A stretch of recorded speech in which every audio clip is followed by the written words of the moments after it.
Good morning, everybody, and welcome to Racing Unleashed. We are back here for the iRacing event. This time, the Racer League drivers will be taking to the track today in what should be an action-packed, thrilling Sunday morning of racing. I'm your host, Matthew Duffin, bringing you all the live action and the coverage of today's race around the Hockenheim ring in the Porsche Cup car. As we saw 2 weeks ago, the Challenger League drivers got their chance to take to the iRacing track, and now it's the Racer League drivers' turn for their opportunity at this fantastic event and this fantastic opportunity at a bit of prize money at the end of the day. There are plenty of drivers on the grid today and fantastic opportunities for all of them to win some prize money at the end of it. As we saw last time out 2 weeks ago, we had a fantastic 2 heats, a fantastic B final and then a fantastic grand final with action-packed racing all throughout the event. Short and sweet events, but they are filled with drama. It was great watching last time out, and I'm sure to be more of the same today. We do have a lot of drivers, a lot of talented drivers on the grid. Some familiar names if you're a Racing Unleashed follower and have been for a few years now. You will notice a couple of drivers' names out there. None other than yesterday's winner, Alejandro Sanchez, will be there to the grid after his great win yesterday. He'll be looking to take back-to-back wins on the Racing Unleashed channel and looking to take some prize money home with him, as well as his day trip to to Ascari that he won yesterday. It was a fantastic event, and I'm sure that when we bring the second round, it'll be even better as we go forward into it. The drivers are currently in a bit of a practice session at the moment, and the timing screens in front of me read for very interesting reading so far. There is not a lot separating the 13 drivers that have set a valid lap time at the moment, and that is very interesting reading indeed, because I believe it is 9/10 of a second that separate them 13 drivers. So all good reading so far if you are one of them 13 drivers at the moment. A couple of other drivers yet to put a lap time in. But we are going to now take a look with James Walker at a bit of our hardware of our Racing Unleashed simulators. This thing is awesome. First of all, starting off with the tub, the chassis itself. This is actually handcrafted in Italy, and it's designed to simulate effectively what it's like to be in a single-seater environment. Now, when you lower yourself inside here, you are sitting in a real carbon seat, which is very tricky indeed. Now, what self-respecting single-seater wouldn't have a removable steering wheel? This also carbon effect, real carbon shifters here, and there is a plethora of tech for you to learn as you go down the Racing Unleashed journey. Now, down there's a really trick pedal box. Once again, this is designed to simulate what a brake servo is like on a single-seater with high downforce, really stiff, really reassuring, and you can actually adjust the pedal box itself to get your optimum feel. Now then, racing harnesses. This for me is my favorite feature. There is a retention system inside the shell itself which simulates G-force under heavy braking, and it can actually replicate up to 5 Gs of deceleration. It's super immersive, and when you try it for the first time, you can't believe how much it adds to the overall immersion of driving a single-seater. And then to tie it all together, down here at the back, we've got the hydraulic actuators, and this simulates the lumps and bumps, going over curbs, undulations, and just general movement of the car. All in all, it's one of the best simulator experiences you're going to find anywhere. Thank you, James, on that brilliant explanation of the Racing Unleashed simulators that we have in our lounges across Munich, Madrid, and in Switzerland as well. We can, though, now hear of a few words from our owner and CEO, Francisco Fernandez.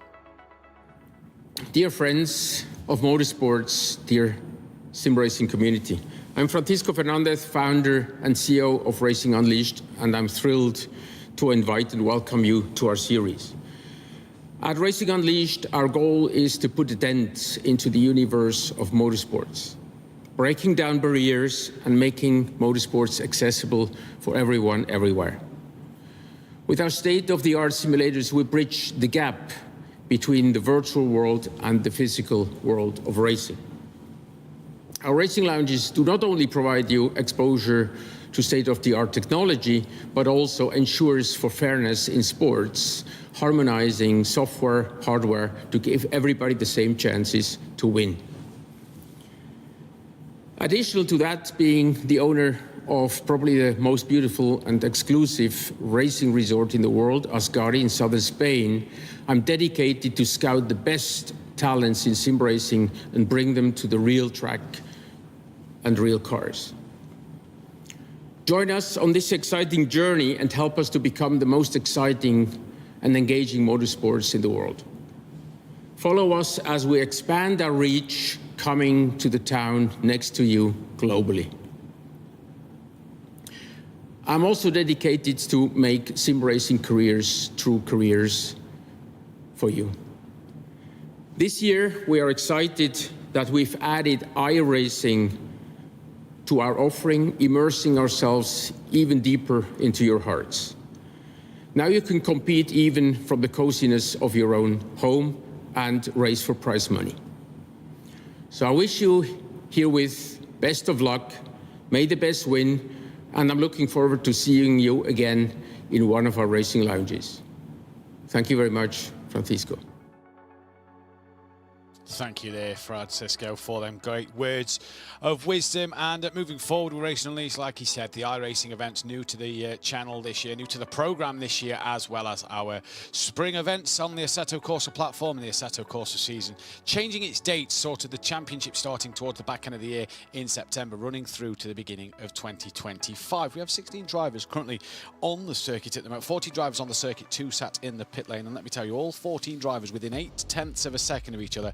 It is close racing out there, and it is great, or close times out there, should I say, in this practice session, and great to see such times in it. It could be a great day for racing if you are a fan of the Porsche Cup cars as well as the Hockenheim Ring circuit. What a layout it is, and it's going to prove fantastic for a bit of racing today.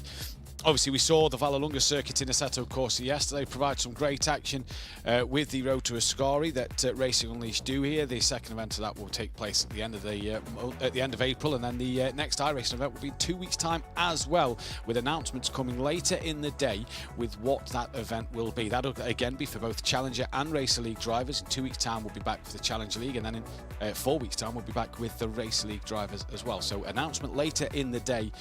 Keep your eyes out for that one in terms of what the event will be as well. The Challenger League results, so if you remember last time out, the top 3 drivers in the grand final get to take home a little bit of prize money. It was Pascal Schopp who won the race overall and took home €125. Miroslav Svoboda took home second place and €75 to his name, and Misha Berger took home €50. And what an end to the race it was last time out. Misha Berger was sat in P5 and didn't look like he was going to get on the podium. And then 2 drivers that, if I remember correctly, lost the rear end all on their own coming into the stadium section of the circuit, managed to promote him to the podium, and he was very surprised at that one. That was all standing, and they was the drivers to take home the prize money. The prize money is a little different for today as well. It's the Racer League drivers, so as we know here at Racing Unleashed, the prize money a little bit more at store. It's €200 for a race win, 150 for that second place, and €100 for third place then. So a bit more prize money in store for the drivers today, and this could be something that is very fascinating to keep our eyes on who plays that prize money, because as we saw last time out, there's few of the drivers, when they couldn't get the prize money, they sort of wasn't on the ball as much in the race, but you never say never. Last lap, everybody managed to hang on in there, and Berger got onto the podium in the end. The car then for today, as we said, it is the Porsche 911 GT3 Cup car, the 992, power of 510 horsepower. It's 1,260 kilograms in weight, top speed of 282 kilometers per hour, and 0 to 100 kilometers in 2.9 seconds. It is a very, very quick car, and a very tricky car to get right and to master. We saw a lot of drivers get it right last time out. It's more difficult off the line and in the heavier traction zones to get out the corners cleanly. So the drivers have got to make sure they're fully prepared for that task today. But obviously, Racer League drivers, we see throughout the years of Challenger League to Racer League, the level just jumps up a notch or two. So these drivers, I'm sure, will be looking to get that one done. As wow, the top 5 drivers here, by the way, 0.07 of a second separating them. So that is absolutely fantastic in practice at the moment. The heat format for today, though, because there is a few less drivers out there on the grid, the format will be the normal traditional qualifying session of 10 minutes, which will then go into Heat 1.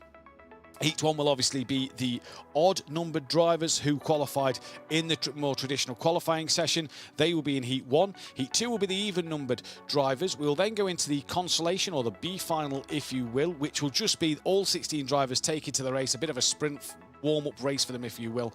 based off of that. And then the grid position will be decided from the 2 heats for the finale of the race. There will be no eliminations for drivers today due to there being only 16.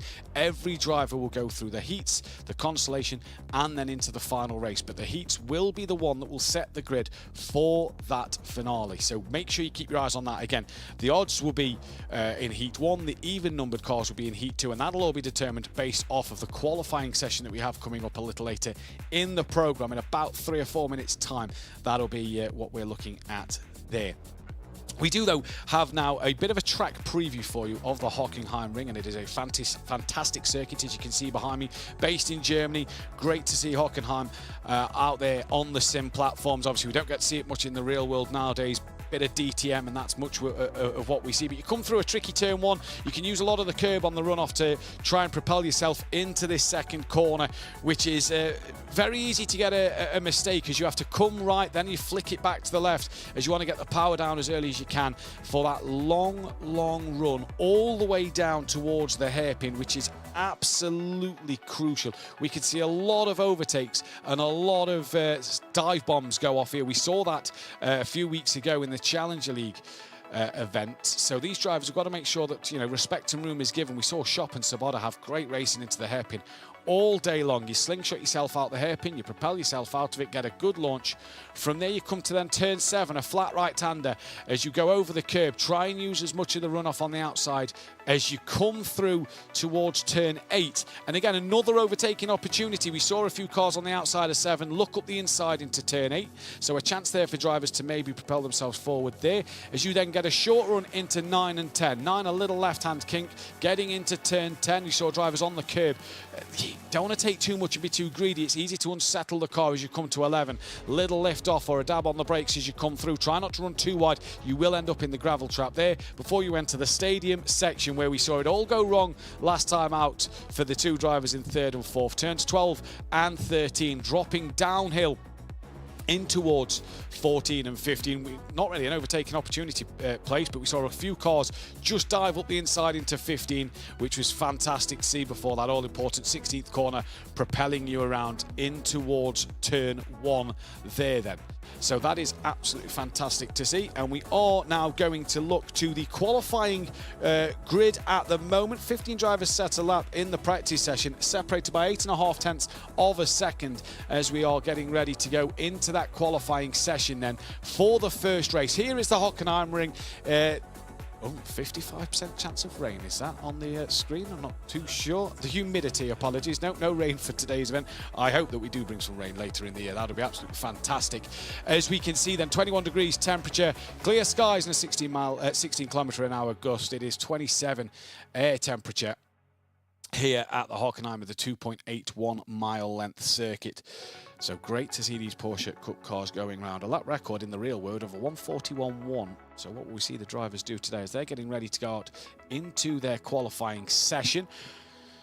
And obviously, if you would like to get involved in any Racing Unleashed activities here, make sure you sign up on the website to join the Discord and get yourself involved. It's free to sign up, and all you have to do is set a preliminary qualifying time when the window opens, and that will get you in the Challenge League or Racer League event based on your iRacing driver license and rating. A chance to win a bit of prize money along the way. All the audiences across all 3 platforms at the moment. Let's hear from you in the comments section as well, and we'll try and read a few of them comments out during the race, as we can say a good morning to all our viewers at the moment, and morning to Matt and Sim Racing fans, says PN Motorsport Gaming in there, so he's awake and ready to go. Did you watch the Grand Prix, or are we back in bed after the Formula 1 this morning? That is the question. Here is Alessandro Porta, Pablo Espes as well. It's great to see the drivers' cameras here. Now, this is one of the rules that we have set up at Racing Unleashed. The drivers have to show their webcams and their footage of themselves in their bedrooms or wherever they are located throughout the house. And it's probably a good thing I don't race, because you'd end up with 3 kids running around in the background all the time, and 1 trying to grab the steering wheel out my hand. So it's a good job I'm sat behind the broadcast desk and not behind the steering wheel. Ciro Zambra, a recognisable face. There he is in his bedroom, and I know that the prize money he won from a lot of his races at Racing Unleashed in the Racer League last year funded for the new sim equipment that is in his room now. So it is great to see him on the iRacing platform taking on this challenge. in his lovely pink and purple car, and his room looks like it's coloured nice and pink and purple to match the car as well. So great to see Ciro Zambra out there at the moment. As he enters the final corner now, this 10-minute qualifying session will be getting ready to see. Ciro gets it underway now for himself, and a few of the drivers are already out there on the lap. Go Renzo in the chat, so it's great to see some support for drivers out there in the comments as well. So Ciro Zambra, the first man on a lap time that we are seeing as he comes in towards turn 2, picks up his braking point. You just listen for that throttle input. Nice and steady, patiently gets it on as his livery manages to load onto the screen. So it's no longer the pink and purple car, it is his team livery of the Alpha Esports race team then on the car. And just to state as well, there is 3 Apex Racing drivers out there on the grid today, 2 from the Academy and 1 from the Apex Racing team. And that Apex Racing driver is Alejandro Sanchez, who will be out there as well. Here is Alejandro Sanchez, a lovely green and black helmet with his yellow and black livery on the car. Fantastic to see, an absolutely beautiful livery on that car. And Alejandro Sanchez, the race winner and the winner of the Ascari track day yesterday. He'll be looking for a bit of prize money to add to his track day performance as he comes through the hairpin then and down the long straight he comes in towards the flat right-hander. And again, he'll use as much of the runoff as he possibly can. He goes through there, nicely done, in towards turn 8 now. Heavily on the brakes, not using too much of the curb. You've got to watch out for that sausage curb on the inside. And we're just looking at sector times popping up.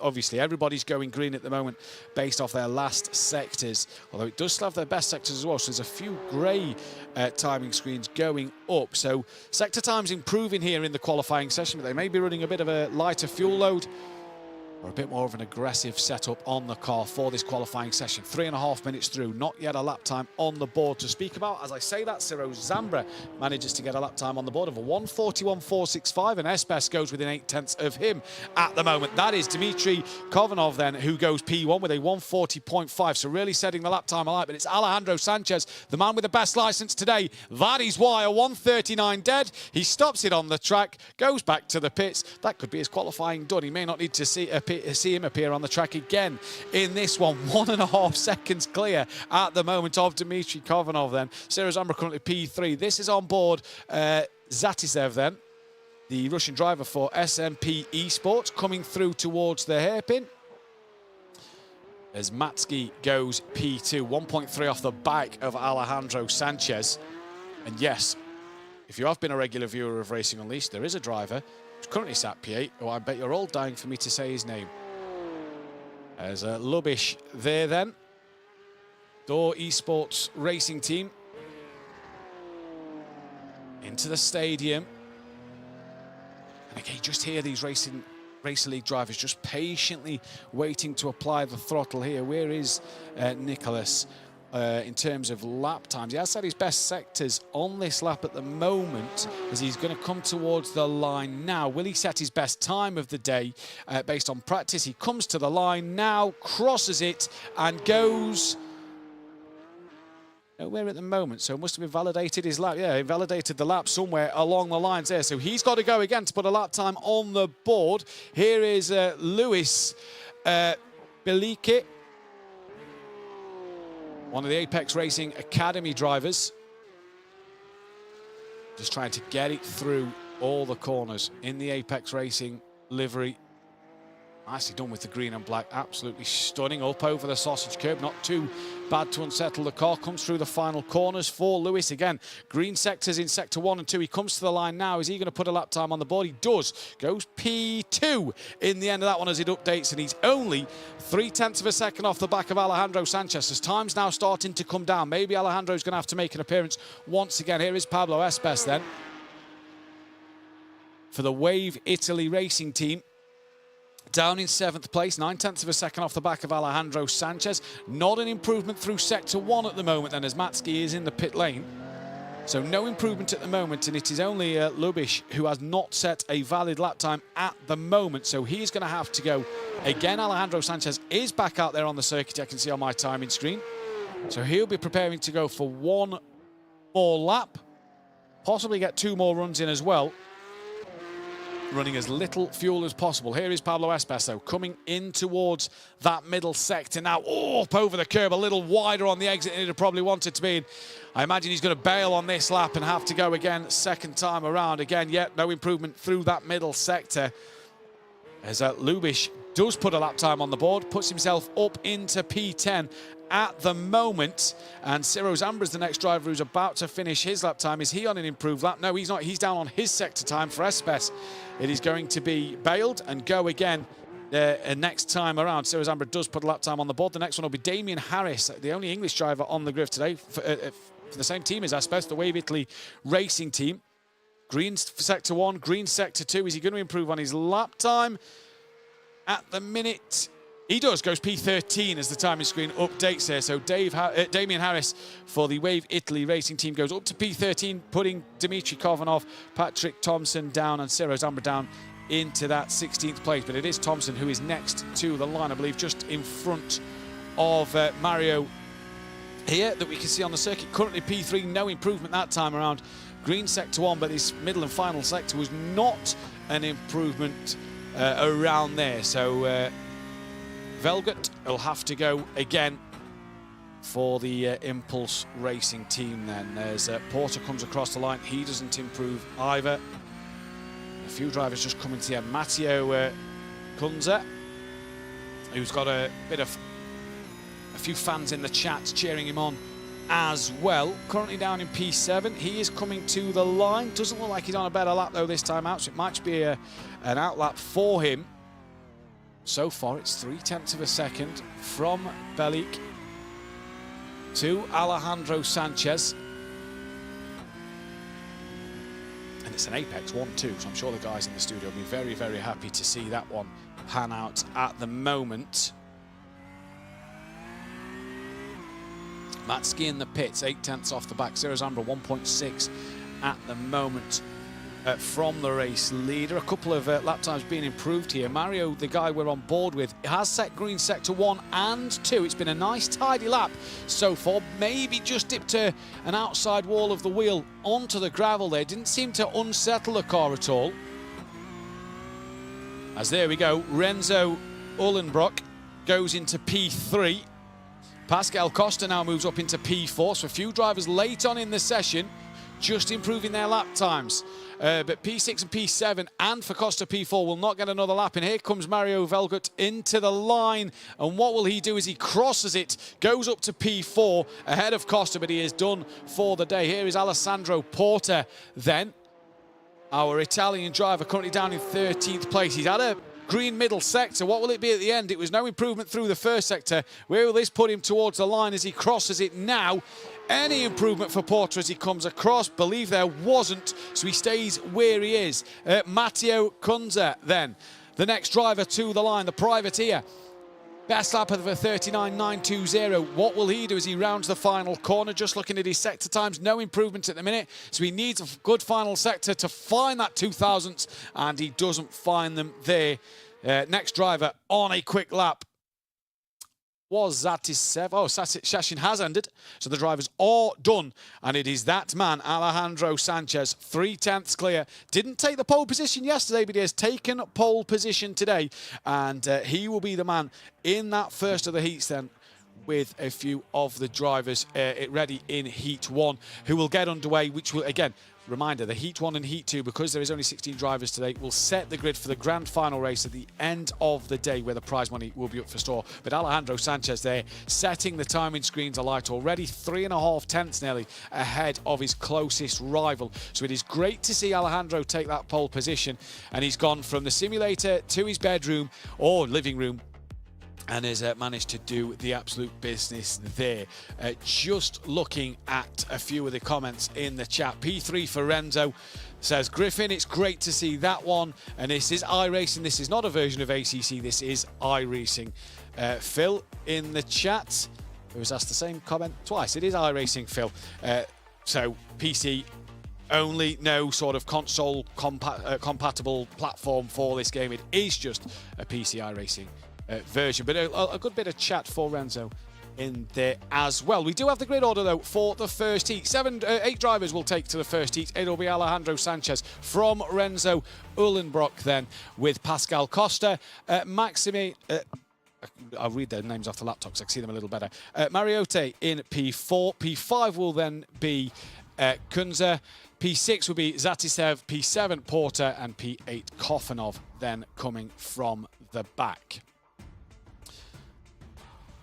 And that then is the grid order for this first race. And as you can see, the drivers are lined up on the grid and are getting ready to go. And what an action-packed day this will be. Like we said, a little short on the grid today, which is a bit of a shame for you race fans at home. But we have 8 cars out there. It is green and go, though, for the first lap time here. And it is a great start and launch from Alejandro Sanchez, who has already put some daylight between himself and P2, who has come from the second row of the grid, follows Alejandro through, but he can't get that position done as he gets squeezed out wide on the exit of turn 1. Now tries to squeeze P4, comes across even more as they come down to the second corner. That's allowing the red and white car to come round the outside, and it is Renzo Uhlenbrock then who is hanging on to second place at the moment. Good start from him. Kuzna stays P3. Mariotti moves up into 4th position. Porter, Costa, and who is that? That is Zatisev for SMP Racing Esports, who is round at turn 4, and that is not the start he'd have wanted. And the 2 SMP drivers down at the back of the pack. And for Porter here, he's now coming under some pressure from Costa, the Portuguese driver for Impulse Racing, on it with the blue and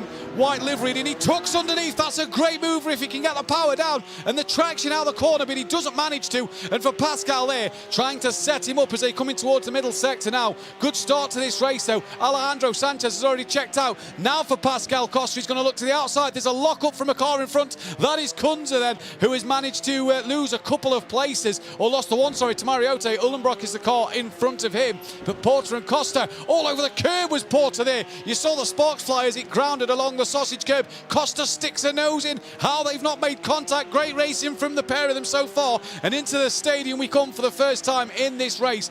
It is already Alejandro Sanchez, 1.2 seconds out from Uhlenbrock. Then it is Mariotti, Kunze, Porter, Costa, Zatisev, Kovanov then further back down the order. The 2 Russian drivers not had the best of starts to start this opening heat, as here is Alejandro Sanchez already looking pretty comfortable in his Porsche Cup car then. And through into turn 1 on 2 wheels. He fancies doing this track in 2 wheels. Was Alejandro Sanchez really pushing the car and driving it to its limits. Back down to Mariotti then with Kunze on the back of him. The sunglasses are on. He looks as cool as a cucumber. And it is Mariotti sat in P3 at the minute that is doing the business on that podium. And obviously this to try and get him as good a grid position as possible for that final race at the end of today. And it is so far a good start for all the drivers in this 15-minute heat. They come towards the hairpin for the second time in this race.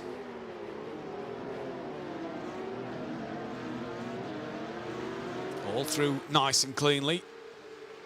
And the gap between 3rd and 6th is separated by a couple of tenths of a second here. And I've just been told in my ear, apologies, that the grid position for the heats will set the Consolation. It'll be the race result from the Consolation that will set the grid for the finale. As here is Alessandro Porta. Looking to try and make a few moves, or get closer, sorry, to the back of Kunze then. But he's also got to watch in his mirrors because Costa is right behind him. One of the cars, they just dipped a wheel onto the gravel. Not quite sure who that was. And for our 2 Russian drivers for the SMP Racing Esports team, a little off the back at the moment. Down the order. Here is Mariotti. Trying to defend now from Kunze. Uhlenbrock has got a bit of a gap now. He's got over a second to 3rd place at the moment. So the French driver looking to hang on in there for that podium and get a good position in the Consolation, the B final, if you will, which will be a sprint race qualifying format, I suppose, today, for the drivers to set them up for the race a little later on. So 3 sprint races effectively to set up that finale race. Looking back then from Mariotti, you see the red and white livery of Matteo Kunze then, a privateer in the background. He's coming through the pack and trying to get on the back of him.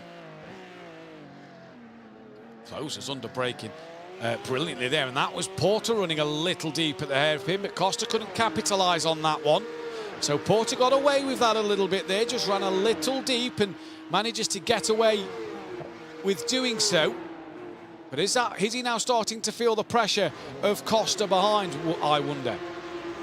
As they all come through in towards the middle sector then. And Porter here really trying to defend at the moment. Let's take a look at a bit of the start here. It was a great launch from Alejandro Sanchez. Really got off the line well. And it was that battle for P2 that was raging on. You see there that it was Uhlenbrock that managed to keep hold of second place and managed to hang on in there as all the drivers came through. And was it the two SMP drivers that had a bit of contact, I wonder? Oh, yes, it was. I think then that it was Zaitsev who lost it by himself, I've just been told. So no contact from his teammate that it looked like on the replay. A lock up there for, and that's how Canenza lost the position as Costa getting close to the back of Porter once again, coming into turn 2, but just can't get the move done. He does though, still have just under 10 minutes left in this race and maybe setting himself up for that opportunity. Sanchez out front 2 seconds clear, and then it's 6/10 separated second to third, but Costa's going to pull out now down towards the hairpin using the slipstream of Porter in front. Costa looking up the inside. Who's going to break the latest? Try not to lock up and outbrake yourself. Nicely done. Room given by both drivers. Great move from Costa there, and he moves up into P5 ahead of Porter, and now Porter can become the attacker. Costa has to be on the defence, but can he try and pull away and gain onto the back of P4 and P3 as Porter there immediately sticking to the rear wing of his Porsche Cup car. I wonder what the other 8 drivers are doing at the moment. Probably sat there analysing this race and watching on, looking what they can do. Here is Renzo Uhlenbrock then being caught slightly by Mariota and Kunze here then. So far so good for Uhlenbrock. Not under immense pressure, but just a little amount that he knows there's drivers behind him. Could do nothing about Alejandro's pace at the moment. Last time out, Alejandro best lap of the race. In fact, we may as well wait till they cross the line now. The last time out for Alejandro Sanchez, a 39.8. 40.4 for Uhlenbrock, and then a 40.1 for Mariota. So Mariota just a little bit quicker, as was Kunze then. And then Costa as well at 40.3, so a little quicker than Uhlenbrock as well. As there you see the last laps on your screen.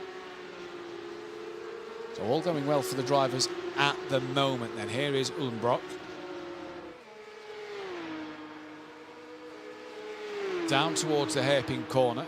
He's got 0.4 of a second gap between the car behind him.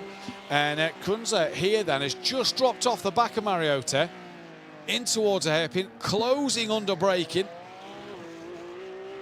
But a good exit just over the sausage curb, probably a little more than he'd have liked to there. That would have just disturbed the rear end of the car slightly. He's managed to keep it going and pulled that little bit of a gap out from the hairpin. So good stuff from Uhlenbrock.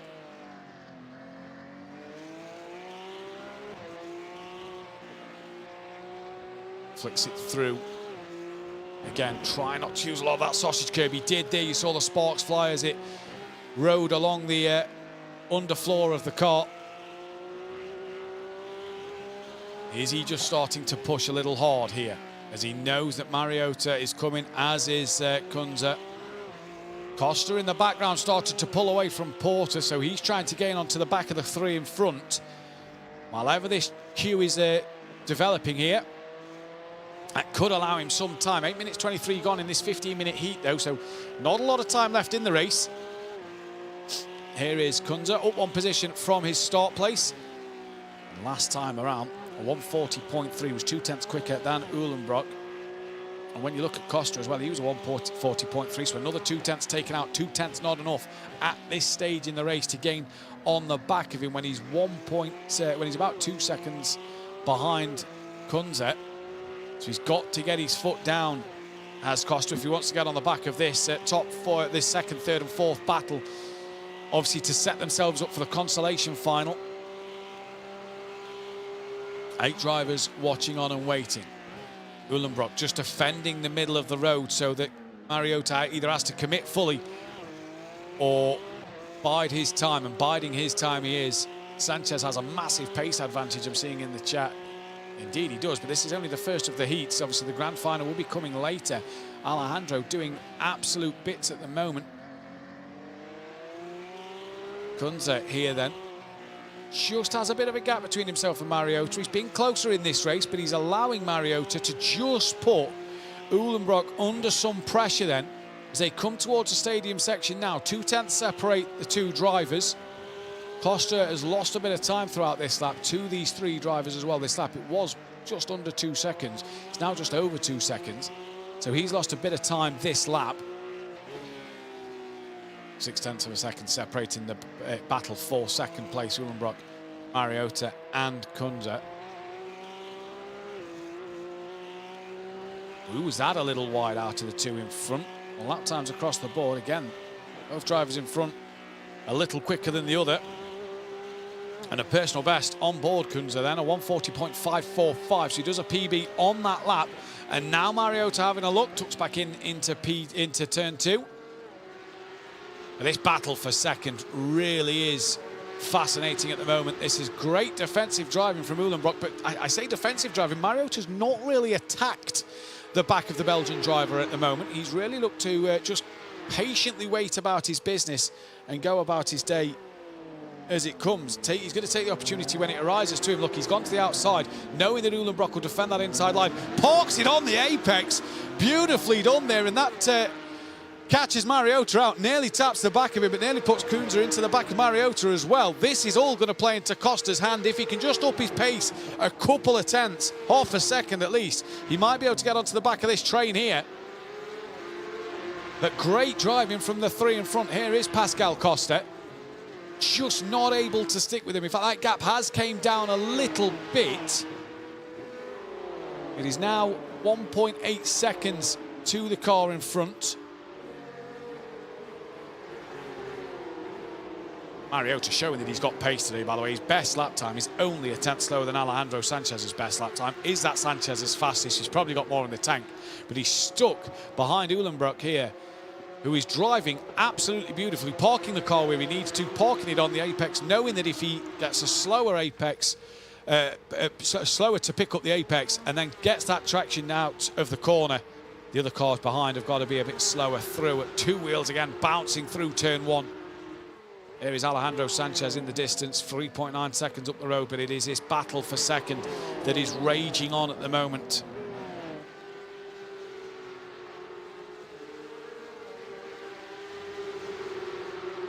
Mariota really trying to put Uhlenbrock under some pressure here. Been a great drive from the Belgian driver, though. Like I said, he's not massively defending. Look, just moves the car over a couple of inches just to sort of make Mariota aware that you're going to the outside, and Mariota, but again, he's not massively attacking the back of Uhlenbrock here, so he's not really putting him under immense pressure. Just doing enough to patiently wait, but that time is running out. We're approaching the 13-minute mark now, so handful of laps left. Possibly 2 after this.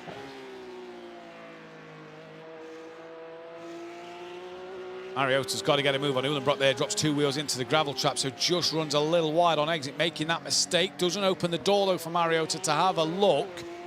1.5 seconds now, Costa to Kunze, with 2 laps possibly left in this race. He's got to get a move on this lap to really attack on that final lap to get a good position. But, you know, P5 in this race, we'll see where it puts him in terms of the consolation grid. They come across the line of 40.7 for the 3 drivers. Costa gaining another 0.2 of a second, but it is not good enough. 0.2 at the moment. Porter has just dropped away from Costa as well. He's being caught by Zatisev then, the SMP racing driver, racing esports driver, apologies. It is Uhlenbrock, stayed second place throughout this race so far. 2 laps to go in this great fight for second place. Now Mariota starts to maybe mount a bit more of a challenge. He opens the door and has a look, comes back to the racing line, and he's gone a little deep as he got a bit too close side by side with Uhlenbrock there. That looked like Kuzno was having a chance up the inside, but nothing came there. Now Mariota starting to look a bit more aggressive, starting to look like he's going to try and open the door a little bit, try and force a mistake from Uhlenbrock, but he hasn't at the moment. He stood his ground as the Belgian driver and really done what he needed to do.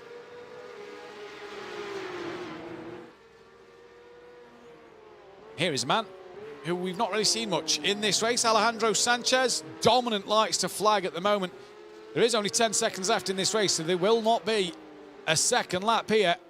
This will be the final lap, and for Heat 1, it is going to be Alejandro Sanchez who continues his good form of yesterday, and he's going to win the first heat, which will probably put him P1 on the grid for the Consolation. Just behind then, Uhlenbrock manages to hang on in there for P2. Great battle with Mariota. Kunze will be P4, Costa P5. Porter is going to come across the line in 6th place. Zatisev in the background there, not the race for him. And his fellow team driver of Kofanov, 7th for him.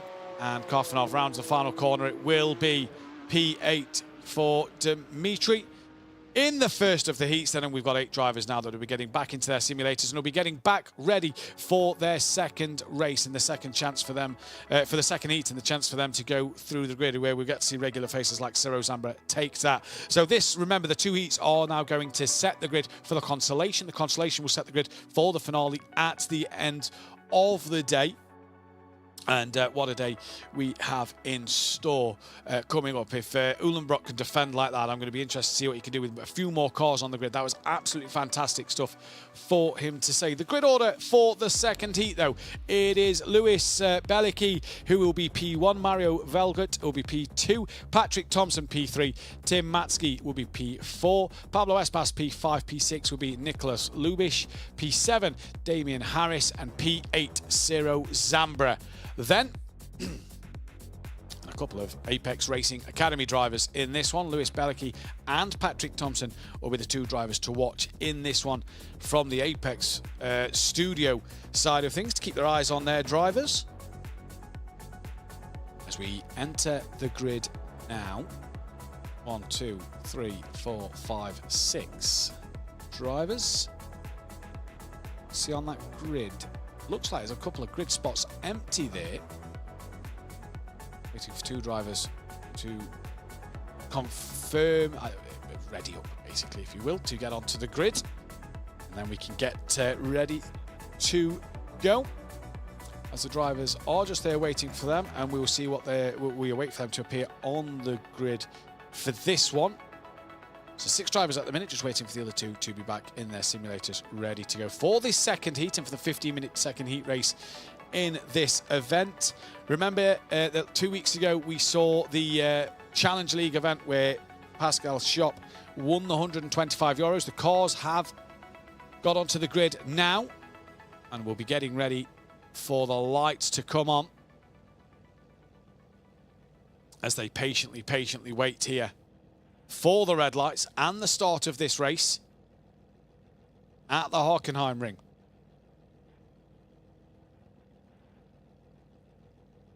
So a long wait for these drivers on the grid. But remember, 8 drivers for Heat 2. These are the even-numbered drivers from the qualification process earlier in the programme. This will set the grid for the Consolation grid in the race, which will then set the grid, another sprint qualifying, if you will, for the finale race later to come. Obviously, this is due to only 16 drivers today, so it's not the traditional heats that we saw 2 weeks ago and the Consolation leading into the final.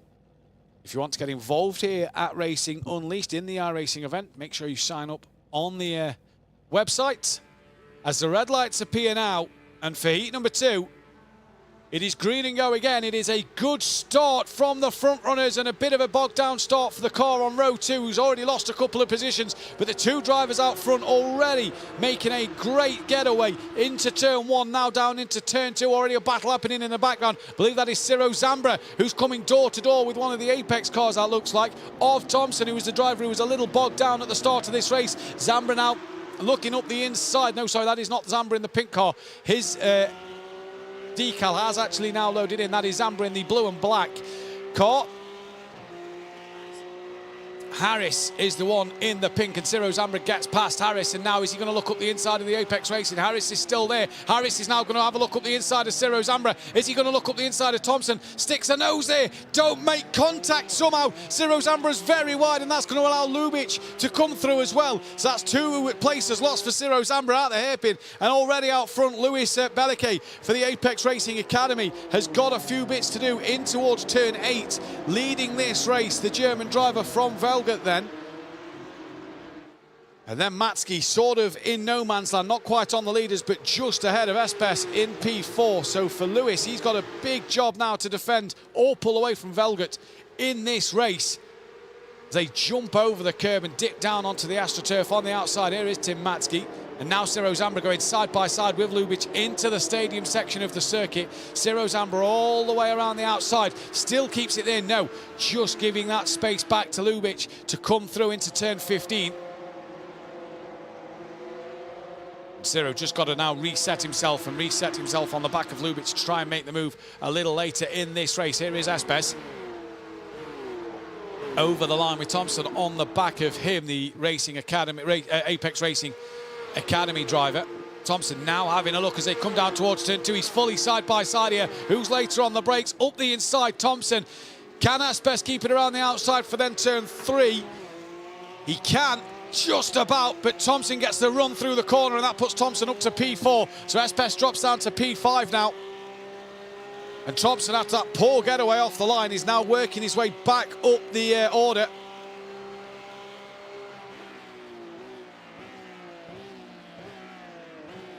Bit of a battle for the lead as well. Bellique and Velgert out front at the moment. Half a second just under separating these two.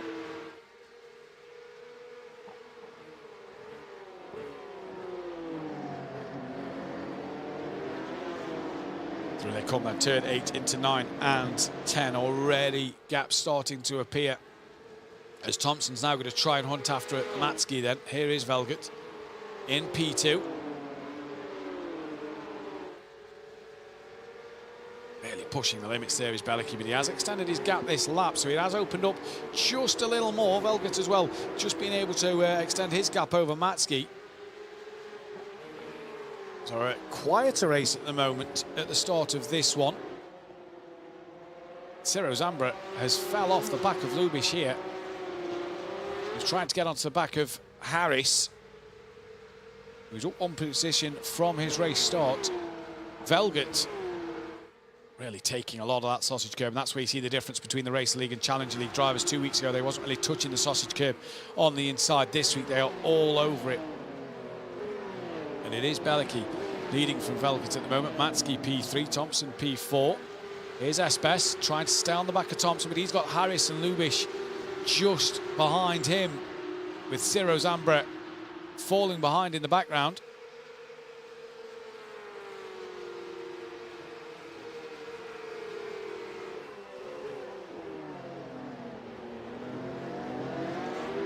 Damien Harris in his all-pink liveried car. The English driver for Wave Italy Racing, behind his fellow colleague of Pablo Espes for Wave Italy Racing as well. Currently, after lap 2, Harris was quicker than Espes last time around. Obviously, Espes was being overtaken by Thompson.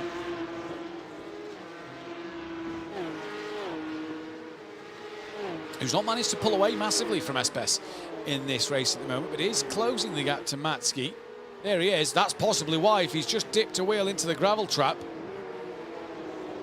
For Manetti Racing. Tim Matsky then. Just wanting to cut out the mistakes here.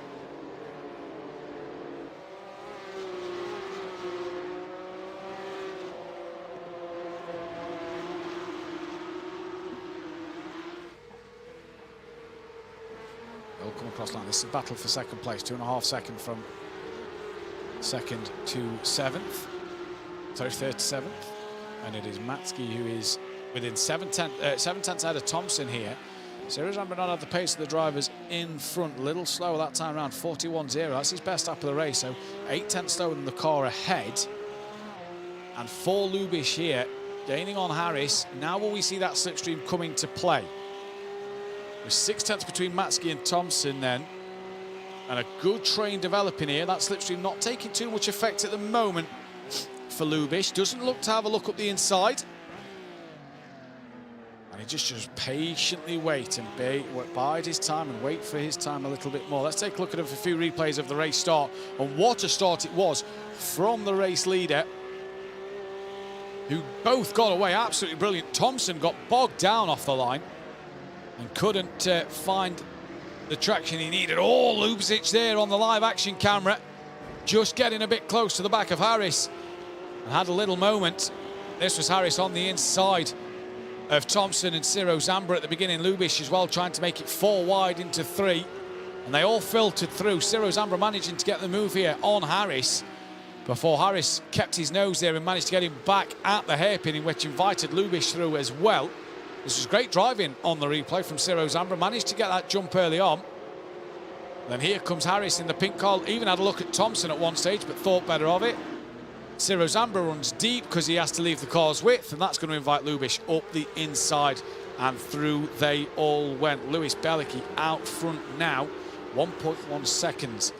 This is Thompson on Espes in towards turn 2. It was a cracking move, late on the brakes, up the inside, and Espes tried to fight back as best he could, but he didn't have what he needed there. Now Thompson is looking on the back of Matsky then. He is really charging through the field, putting him under some pressure. Last time around, Thompson was half a second quicker than Matsky. He's now right on the rear wing. Look at him closing under the slipstream. Stays to the racing line, pulled out to the inside line now, and Thompson up the inside, little later on the brakes, gets it turned in. Matsky looks for that cutback. Can he get it done? Did he get the traction out of the corner? I believe it's rear bumper to front bumper, just gaining, but gives up that track position, and Thompson now gets the move done. Matsky is out. Oh, no problem. Yes, potential disconnection there, not quite sure. Matsky is out of the race. We did lose his camera there, so Matsky is out of this race. So that'll promote a few drivers. Oh no, he's back. So a lag problem there for Matsky, possibly on their own Wi-Fi, but he is back up into P4 now. Thompson did get the move complete. Here comes Espes on the back of him now, and here's Lubisz trying to still attack the back of Harris. We saw during the replays there that he was putting Harris under some pressure, got very close to the back of him. And for Lubisz, quicker the last time around than Harris, quicker this time around than Harris. So Lubisz at the minute putting pressure on the English driver as he pulls to the outside now. Did Harris let him go? Looked to me that Harris has let him go there. So not quite sure what Damien Harris did, but I thought he was defending the inside line. He's pulled across and let Lubisz go. Is he now going to try and follow Nicholas through the pack and get onto the back of the other cars? 9 minutes gone, 6 minutes left in this race, apologies. Now Damien Harris trying to follow Nicholas Lubisz through the pack. Espes on the back of Matsky, who is being just dropped ever so slightly by that of Thompson. The gap to the leaders has come down a little bit. Velget trying to come back on Bielicki.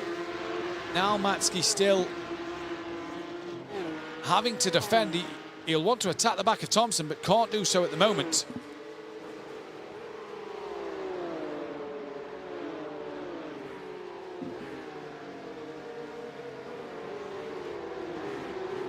Tim Matsky then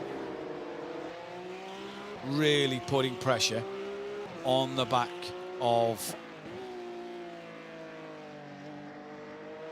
really coming under pressure from that of Espes. You've got Lubisz and Harris there. Ciro Zamba just hasn't had the pace in this one today. 4 seconds off the car in front.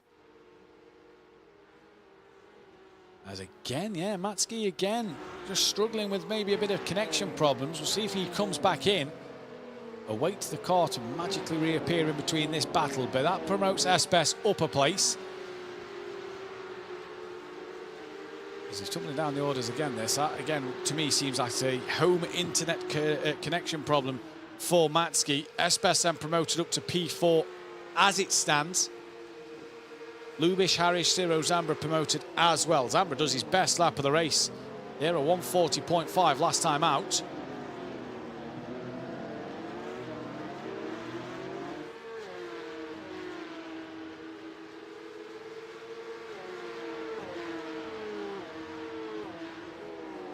For Pablo Espes, he now can hunt back down after Thompson now that Matski isn't there, and can try and get onto the rear wing of him. Damien Harris, he's going to try and stick with Lubiš. Lubiš now will be trying to get on the back of Espes, with Matski not being there and him being kind of the train in the road. That would have allowed Lubiš to try and get onto the back of Espes later in this race. 11 minutes 30 gone, 15 remaining. We are down to the 7 drivers after Matski's disconnection then. Here is Damien Harris, who let Lubiš go a couple of laps ago. So is he trying to use that as a tactic to come through the field? Didn't seem to fight too hard for his position.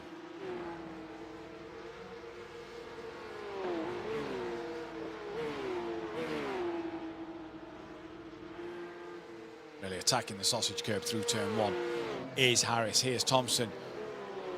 P3 at the moment, the Apex Academy driver.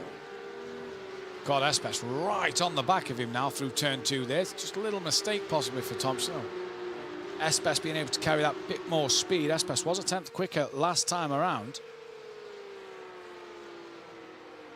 2 out front. Great job from them 2 today. There is the last laps. Belicki 140.8, a little off the pace last time around, but hasn't really had that gap closed. Velgert 140.5. Well, them 2 are checked out up front. They've got a second between them. Here is your race leader then, Luis Belicki. Leading the race by 1.1 seconds. Good gap over Velgert in second place. Here is Mario. Good job from the pair of them. And again, this is just the first heat. We've got the consolation sprint, if you will, today, before the grand final at the end of today's proceedings.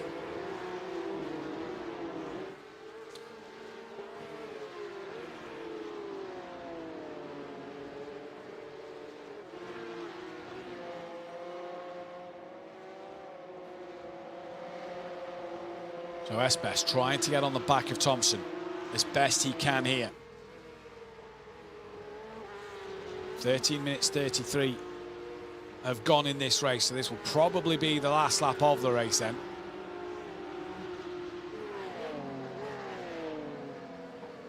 All the drivers back into the 140 series, 142.7, so just off the pace, maybe just trying to relax a little bit and we'll get back in the zone for the next race.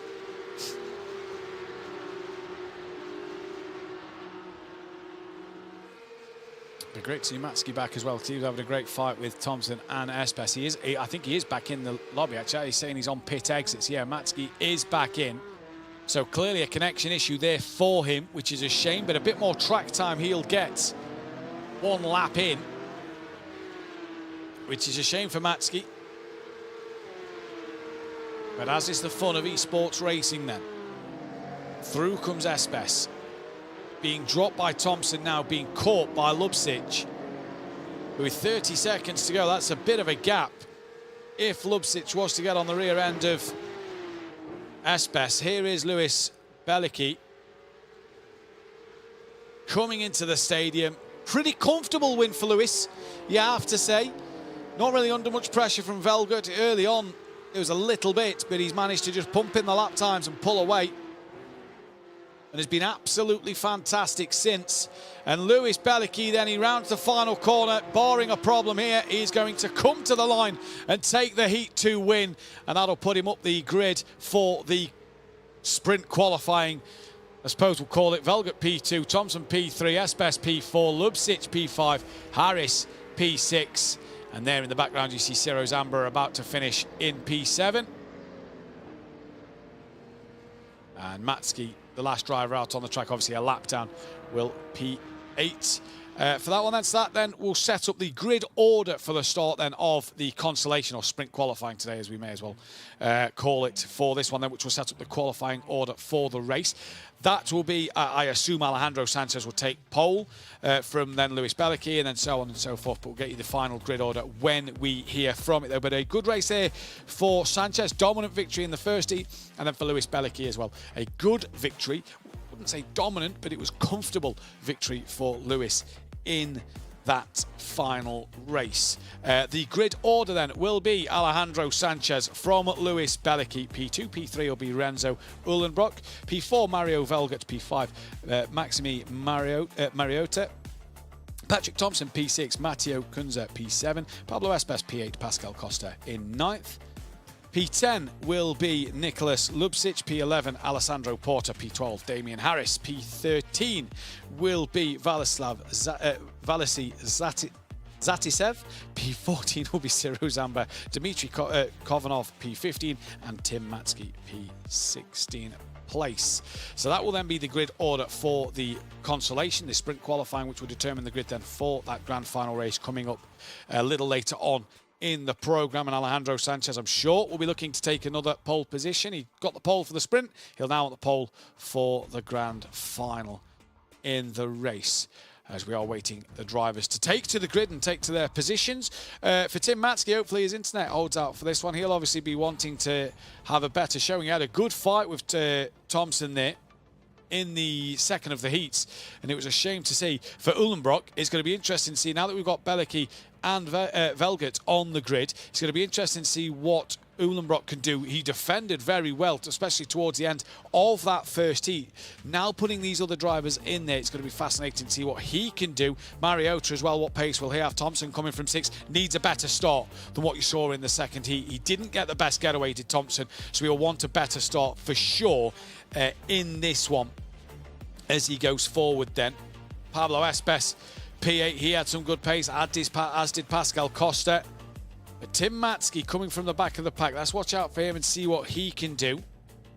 And I believe every driver is now on the grid then as we await the red lights for the start of this race. They appear on screen now. 16 drivers for this sprint qualifying format. It is green and go, and it is once again a good start from Alejandro Sanchez. Not as good as in the first heat though, because it is already Bellicki putting him under some pressure and already takes the lead in towards turn 1. So a good start there as Sanchez now comes across to defend. There's a car backwards at turn 1, and I believe that is Alessandro Porta, who had a decent first race. He's now down to the back. Ciro Zambra, I believe, was caught up in that. He's lost a couple of places, and for Porta, I believe he has returned to the pits. He's gone grey on the timing screens, but already a midfield battle. It is the Apex Academy driver of Lewis Bellicki then who has taken the lead from Alejandro Sanchez. Velgert currently P3, and look at this is Uhlenbrock trying to defend from the other Apex Academy driver of Patrick Thompson into the hairpin. 15 drivers funnel in, and Sanchez has been spun around. Tapped in the rear and spun around Alejandro Sanchez. And he's got work to do now as they all filter through him. And Lubcic is now on the back of Sanchez, as Sanchez is going to look to the outside of Matsky, who's already made up some moves. Ciro Zambra's had to take to the grass in avoidance of the cars braking in front of him. Brake later, and Ciro Zambra, he'll be kicking himself with that one. As here comes Kunze then down the order, 6 places. Having a good little battle here with Zatisev. Matsky's out the race again. Is that more internet issues for Matsky then? Porter in the pits as well. And Zatisev doesn't manage to get past Kunze there, but it's Lewis Bellicki. Got the lead at turn 1. And what a drive, what a job it was over Alejandro Sanchez. Uhlenbrock P2 now has a gaggle of cars behind him. Velgert P3, Thompson P4. But keep your eyes on Alejandro Sanchez, currently down in 10th place. He's going to fly through the field, you feel, based off his pace in race in the first heat, sorry. Uhlenbrock will be difficult to get past. Sanchez down 9 places at the moment. And Matsky is back. So, again, must have been just a little dropout in internet for him, as he is actually there in 12th position on the timing screens. This is Damian Harris. He's got Sanchez behind him. He's got Kofanov just ahead. Kofanov looking up into P8. He's had a good start to this race. In this 10-minute sprint, Sanchez late on the break, round the outside, try and sweep it back underneath. No, can't do so there. Great driving for Damien Harris at the moment. Alejandro Sanchez, though, currently P10. And that'll be his grid position if it stays this way going into that grand final. He gets really close to the back of Damien Harris, pretty much pushing him through turn 8. And if you have been a regular viewer of Racing Unleashed, or you do follow the Apex Racing team, you'll know that this man is very determined. And Alejandro really looking to get racy on the back of Damien Harris here, as Harris is going to look up the inside of Kofanov in towards the stadium. Turn 12, up the inside for Harris. Kofanov gives him plenty of room. They're still side by side as they're going to drop down the hill now. Harris lets it go, and Sanchez through, up the inside. Great manoeuvre from Alejandro. Very opportunistic there from the Spaniard. Gets Damien Harris done, and now he's on the back of the Russian driver of Dmitry Kofanov then. Already having a look into turn 1 is Alejandro Sanchez. Great move from him. Here is Uhlenbrock. Has lost out to Velget and has lost out to Thompson now, so he's made a mistake at turn 1. And tumbling down the order. He's now gone a little wide, and that has allowed Mariota through. And he's continuing to let Costa through now. Being told he possibly has a slowdown that he's trying to clear on his screen. Well, here comes Alejandro Sanchez, who's going to look up the inside. He's going to squeeze through the middle of Uhlenbrock, up the inside of Kofanov. Easy, as you like. Great move, Alejandro Sanchez. Kofanov keeps ahead, though, of Uhlenbrock, and now it looks like he's back up to full speed. Here comes Lubcic, who was defending from Harris last time out, in towards turn 7. He's going to look to attack the back of Harris this time out. Can't do so there. Now looks up the inside. Tight squeeze. Penalty for Uhlenbrock. Must let Sanchez pass. That is why he had to slow down. He's had to let Alejandro pass. He's picked up the penalty. That'll possibly be for spinning Sanchez round earlier in the race. But Lubcic here then, he's got past Harris, and has got past Matsky there. There's Matsky in the middle of this battle as well. And then comes Zatisev, Ciro Zambra a bit behind in the map. What a gaggle of cars here. 16 on the grid, but fantastic racing. Belicky and Velget 1-2 at the moment once again from Thompson. And that is Kofanov a little wide. This could allow Uhlenbrock to have a look through the final corner. He didn't. Now Kofanov drops a wheel into the gravel. Uhlenbrock still not close enough at the moment. Fastest lap of the race last time around, Lewis Belicky, 1:39.853. 0.04 of a second quicker than Velget last time out. And here is Kofanov defending into turn 2. Look at this train. 1, 2, 3, 4, 5, 6, 7, 8, possibly 8 cars behind him, all in this queue. And has Uhlenbrock done enough in the slipstream to get up the inside? Late on the brakes, in towards the hairpin. Kofanov sees him coming. Here's a move in the background as well. That is, oh no, you saw that coming a mile off. And it is Kunze who returns to the pits and has absolutely skittled 2 or 3 cars off there. Now Lubcic coming under pressure then from Uhlenbrock. Up the inside, did he get past him at the hairpin? He must have done. And Lubcic trying to hang on in there from Uhlenbrock. Has that inside line now. Uhlenbrock's going to be forced out wide over the sausage curb a little bit. Lubcic will have the inside line again. And Uhlenbrock trying to hang it around the outside. They run as wide as possible, excuse me. And Uhlenbrock goes into the gravel. That allows nearly Zatisev to have a look on the back of him. Matsky in the pits. So was that a retirement for Matsky as well? I believe that's not internet dropout, as it says he's in the pit lane. But Lubcic up into P9 now. Belicky 1.6 seconds clear of Velget. He's got his Apex Racing Academy teammate of Thompson in P3. I say teammate, no real teams in this. It's just obviously who they race for in other series. But Velget under pressure from the Apex Racing Academy driver off Thompson. Some replays now at the start. Belicky got a great launch over Alejandro Sanchez. Looking through he went at turn 1. It's a great launch here from the Apex Academy driver. Sanchez immediately had to go on the defensive. That was Porter round in the background. That was the end of his race. And Sanchez immediately on the defensive.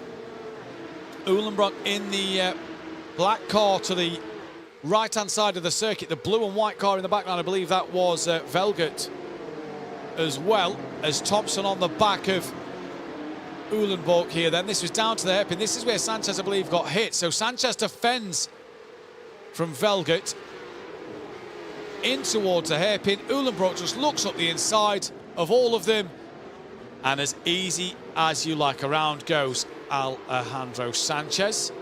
And here is a bit more of a helicopter camera look at this. So look, Alejandro Sanchez comes across to defend his line. Watch for Velgert in the black Porsche. Brakes early. You've got Thompson looking around the outside and just too eager to let the car roll through. And it is as easy as that, tapping the rear of Alejandro Sanchez. This was Porter at the start. Harris on the inside line. Looks like Porter just chops across, not realising that Harris is on the apex of the corner there. And then this move, Alejandro Sanchez on Harris, nearly got Koffanov, nearly made contact as Koffanov turned in. But a great move from Alejandro Sanchez there, coming through. And then here is the Kunze lock-up into the hairpin. Bang! Round goes that of Matsky. And Harris was caught up in it. Not hit, but had to avoid the other car. So Kunze and Porter retired. Matsky as well out of this one.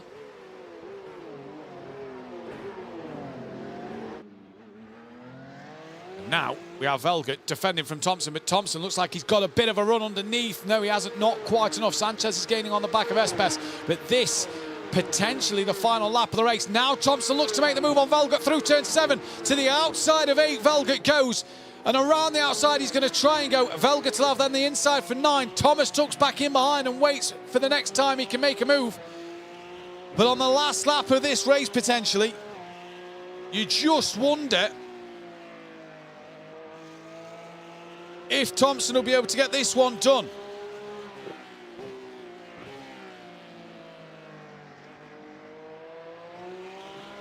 I don't think he's going to, unless he's going to have a look where Sanchez had a look a little earlier. He's having a peek, but it's not going to be. It is going to be, though, Lewis Belicky, who won the Heat 2. He's going to take pole position for the grand final. He'll come across the line, P1.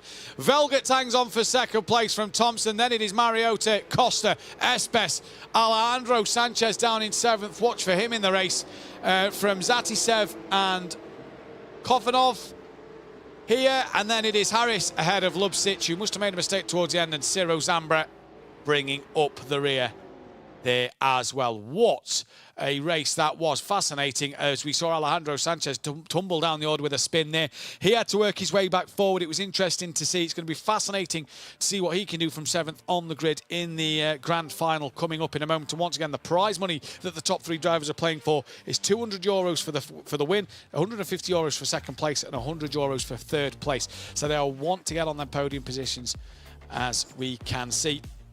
As Alejandro Sanchez took the win in the Assetto Corsa race yesterday for the track day at Ascari, you'll want to take some prize money with him. This, though, is the results of that race. Lewis Belicky P1, Mario Velgert P2, Patrick Thompson P3, Mariota, Costa, Espes the top 6, Alejandro Sanchez 7th place, Renzo Uhlenbrock P8, Zatisev and Koffanov rounding out the top 10, Damien Harris from Nicholas Lubsic, Ciro Zambra, Tim Matsky, Matteo Kunze and Alessandro Porter bringing out the 16 drivers on the grid. The bottom 3 obviously did not finish in the race, so that was interesting to see there. We have, though, a bit of a wait now while the grid order gets set and gets ready, and with the drivers will be preparing for that grand final racing, which should be a fantastic feature race. A little longer than the 2 heats and the sprint qualifying today, as we'll call it. It is going to be fantastic to see, but we can see some.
as well. And that was the end of their races. Harris got caught up in that one, managed to make up a few places again at the end. So an interesting sprint race there, if you will, obviously to set the grid.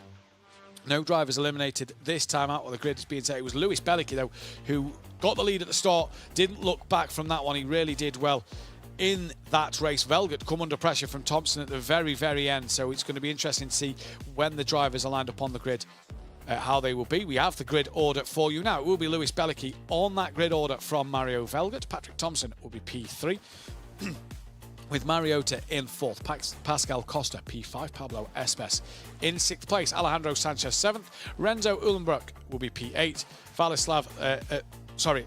Valisly Zatisev will be P9, Dmitry Kofanov P10, 11th place will be Damien Harris, and Nicholas Lubcic P12, with Ciro Zambra 13th, Tim Matsky 14th, Matteo Kunza P15th, and Alessandro Porter P16.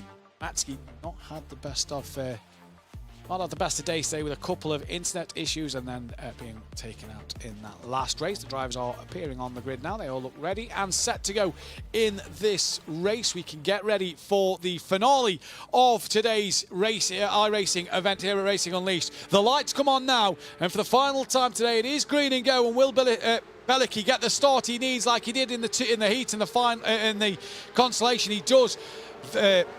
Velgert tucks into 2nd place already, but Thompson's now going to have a look at him. You see Espes in the background trying to have a look. Did Alejandro get a bit of a poor start there? I can't quite see his car. I believe he has. Yeah, he's lost 5 places already. He's already down behind Harris and Ciro Zambra. Ciro and Alejandro will know how to race each other. They did all season last season on the Racing Unleashed Racer League grid. He's already got ahead of Ciro. Zambra has a little moment on the curve. Now Ciro's coming under pressure from Matsky then, who had a dreadful day. Porter and Kunza, with the looks of this, are out of this race already. So I don't believe they've taken to the start here. They all filter through the hairpin. A little bump on the back of Alejandro Sanchez's car. That looked like it was from Matsky there then. Espes side by side with Costa. Up the inside, manages to keep hold of that manoeuvre. So now, if you didn't think Sanchez's day could get any harder, it has done, as one of the SMP drivers launches over the sausage curb. Manages to not make contact. I believe that was Kofanov. On the back, drifts through turn 10 there, nearly lost it, but manages to hold it all together. Kofanov then has Uhlenbrock just in front of him. Harris looking around the outside. You're not going to get it done at this part of the track. That might help Zatisev come through though. And with 20 minutes in this race, the extra 5 minutes compared to the heats. Watch for Alejandro Sanchez from by the back of the pack. It's Kofanov here. In fact, here is Sanchez, look. Same place he got Harris. He dived up the inside of Zatisev. That's the move finish there for him. Makes Zatisev go out a little wider. But it's Bellicki from Velgert, Thompson, your top 3 at the moment. And Bellicki already starting to pull that gap over the other drivers. Mariota P4, Espes P5. Them two have kind of been there or thereabouts all day. And Sanchez has got past Harris. So that must have been done at turn 1. He's now on the back of Kofanov, or going to get onto the back of Kofanov, as there you see Matsky and Lubcic having a battle, the 2 German drivers just behind. I think Matsky, yeah, they're still side by side together here, Lubcic and Matsky. They're down towards the hairpin. Ciro Zambra looking on, and Matsky has the better run down towards the hairpin, but Lubcic can be later on the brakes.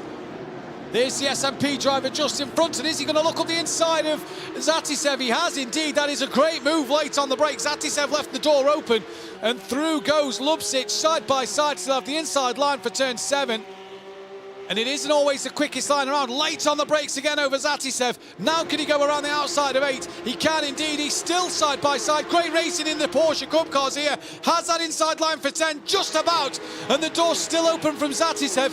Lubcic, and he's got 2 places from the hairpin, and Zatisev's going to be wide again, which allows Matsky to come through, so he's lost 2 places in the same corner. Now Ciro Zambra fancies a piece of the action at turn 12. He's not going to get it done there. Not far enough alongside, so for Zatisev, he got absolutely swamped by Lubcic and Matsky there then, and loses out the 2 places. Great driving from Lubcic and Zatisev to go side by side for so long. It was brilliant to see from both of them. There's Bellicki, Velgert, Thompson, your top 3, all within a second of each other. Alejandro Sanchez, P9 at the moment. He's trying to get onto the back of Kofanov. He's only 0.3 of a second behind him. In fact, he's right up the rear wing going into turn 2. You just see there is at the bottom of your screen going through. Ciro Zambra trying to stick to the back of Zatisev. He's on the back of Matski at the moment. That slipstream will be coming into play now. Get the feeling that as we get to the hairpin though, Zatisev may want to have a look at the cars in front in the distance as well. Is Sanchez going to have a look up the inside of Kofanov? No, he hasn't. Zatisev as well patiently goes through turn 1. So no Porter or Kunze in this race. Down to the 14 drivers then. And Sanchez has now got side by side with Kofanov up the inside at turn 7. Sanchez is through. And Kofanov held on for as long as he could. Alejandro now moves up into P8 and has done this early in the race. 4 minutes 30 in this one. There is Alejandro Sanchez. We did the fastest lap of the race last time out as well, a 39.924. So now we'll be looking to get on the back of Uhlenbrock then. And a few replays then from the start of the race. It was a good launch really from all 3 drivers at the front. Velgas immediately splitting that of Bellicky and Thompson into turn 1. Bellicky just got the better start, you have to say. Sanchez bogged down massively at the start, lost 5 places, went nearly to the back of the pack. There is Espes defending the inside while trying to attack that of Mariota. They see Ciro Zambra, Lubcic, and Matski as well, all having a little battle in the background on the replay towards the hairpin. They came, that was Uhlenbrock there on Costa at the hairpin this time, didn't make any contact. Couldn't really get through. His Espes was a little slow, so that kind of delayed his run through the corner. You look at that live action, what a train of cars behind Velgut. In fact, no, behind the leader, to be fair. He's only 3 tenths off the leader.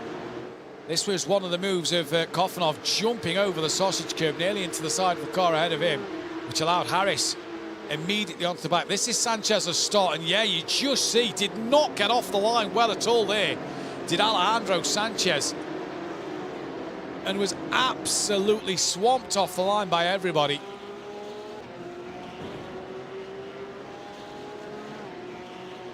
Oh, good move there. Could have gone into the SMP driver. Managed to not make contact. And this was their fight all the way through this lap. And Matski capitalises on this look. So you just see there that Zatisev runs a little wide, because he has Lubcic on the inside, and that's allowed Matski through into turn turn 11 there then. Back on board with Costa. Live action for you here then. Gap out front's just extended to 0.6 of a second. Velgut still defending from Thompson. This, the battle for 4th place. Mariota, Espes, Costa, Uhlenbrock, and Sanchez only 2 seconds off the back. In fact, Sanchez actually half a second off the back of Uhlenbrock already. So he's motoring forward. Did another fastest lap last time around. The only man in the 39s at the minute. There is Uhlenbrock. Sanchez not quite with him, though his gap's extended actually to 6.5 tenths. Uhlenbrock trying to gain on the back of Costa. Costa trying to gain on Espes. They're coming to the hairpin. 7.5 minutes gone. Race not over for these drivers yet. We saw in the Challenger League race that on the final lap of the race, the 2 that was fighting for the podium, the 3rd spot, ended up spinning around. And it was 5th place that got onto that 3rd step of the podium. Here's Pablo Espes. Ooh, just a wiggle of his steering wheel there as it just bounces over the curb. He clatters with it hard. And now Sanchez is gaining onto the back, to the rear wing of Uhlenbrock. It's Costa closer to the back of Espes, having a look. Is this the moment? Sanchez might feel like a move. This has been one of his overtaking spots today, or his only overtaking spot. No, Costa patiently waiting. Sanchez just getting that little bit closer to set them up. Oh, Espes a little wide. Is that going to cost him a bit of momentum down the straight? No, it doesn't. Sanchez a lot quicker than the car in front. Some half a second quicker nearly than the car in front. And there is the last lap times. See for Alejandro a 39.936, Nulenbrock a 43.91.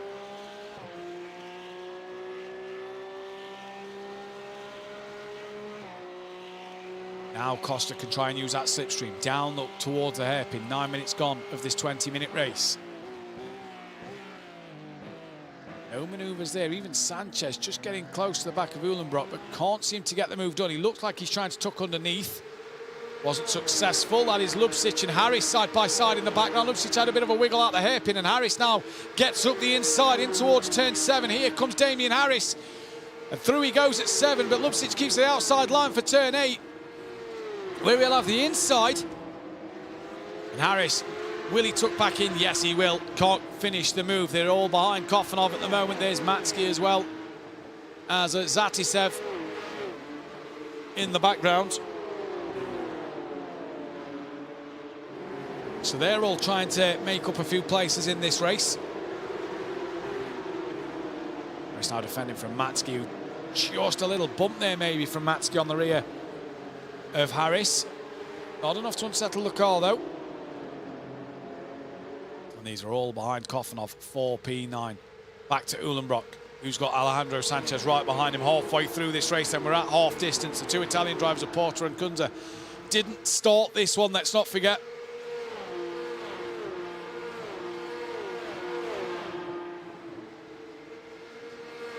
For Uhlenbrock, he's got to start to be a bit more wary in his mirrors.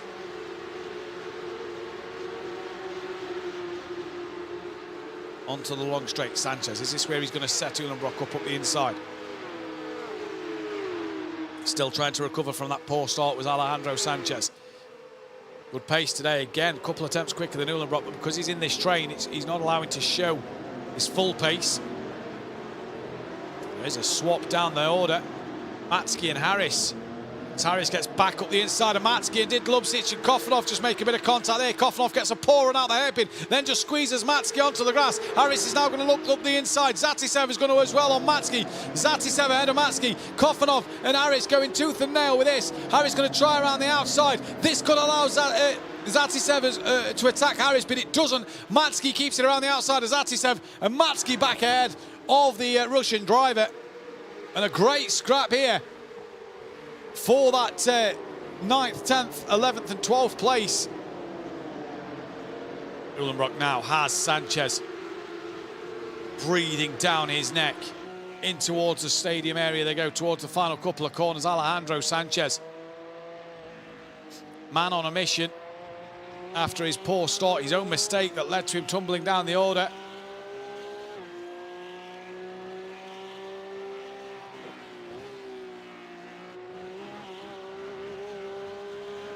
Bouncing off the curb, a little wide that for Uhlenbrock.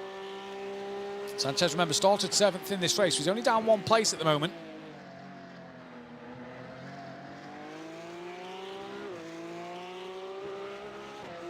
You just see how aggressive he is over all the curbs, Alejandro.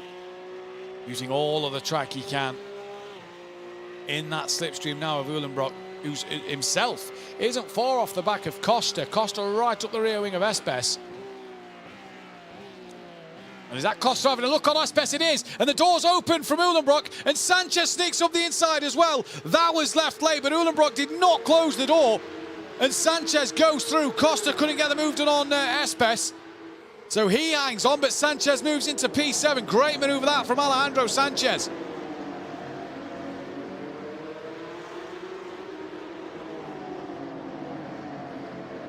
Absolutely fantastic racing there from Alejandro. Saw the door open, went up the inside, made it stick. Pablo Espes hangs on to P5 as well.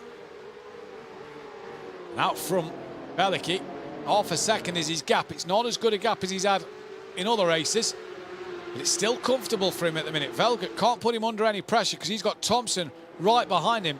And now Sanchez looking up the inside into the penultimate corner and gets Costa done. So now, with 6.5 minutes left in this race, Alejandro Sanchez has decided now it's time to go. He's on the back of Espes now then, who is about 1.5 seconds off the back of Mariota. who himself is getting onto that lead train. Now Costa defending from Uhlenbrock then. Into turn 2, going to look around the outside as Uhlenbrock. If he can keep it there, he'll have that inside line for 3. Can he do so? He's trying, he has. And is it up the inside? Will he make the move stick? Costa just on the grass a little bit there. Still side by side for Uhlenbrock and Costa here. Uhlenbrock is now ahead just about half a car length, but Costa will have the inside line for the hairpin. Sanchez is going to look for a dive on Espes, and another good move from Alejandro Sanchez. Espes trying to come back at him on the exit. Now Costa as well with Uhlenbrock side by side. Sanchez moved done on Espes. He couldn't fight back at him. Uhlenbrock and Costa still side by side through 7 in towards turn 8. And now Uhlenbrock gets that move done. Costa can't find a way back through. Tries to tuck underneath at 9. He'll be on the outside for 10 and decides to give that one up. But a good bit of racing there from these 4 drivers. So Uhlenbrock up a place. Costa's going to come back up the inside though. In towards the stadium at turn 11. Costa through on Uhlenbrock. No, just manages to keep it within the track. Uhlenbrock fighting back at turn 12. Fantastic racing in the Porsche Cup cars here. Absolutely brilliant to see. Uhlenbrock stays out of Costa. And Costa, who was at 1 moment ago attacking the back of Espes, has found himself losing out to Sanchez, losing out to Uhlenbrock. Belicky out front 7/10 of a second, so his gap's extended to Velgert, who's extended his gap to Thompson. Mariota has actually closed the gap on Thompson himself, and Sanchez now within a second of Mariota already. So already starting to see these gaps come down. Well, has Sanchez actually made a mistake because he's just lost out to Espes? I wonder if Sanchez had a little moment there through turns 1 and 2, because he's made a mistake and lost out to Espes then. Just got to get that work all done again. Here's Tim Matsky and Damien Harris. These have banged doors and gone wheel to wheel all day today. And they continue so now. Damien Harris hangs on to that one. Zatisev looking in the background. Kofanov just in front. Lubzic in P9. This is Mariota getting closer to Thompson. While Thompson getting back onto the rear wing of Velgert then. Prize money at stake for these top 3. 16 minutes 20 gone, so we're coming to the end of this grand final race here.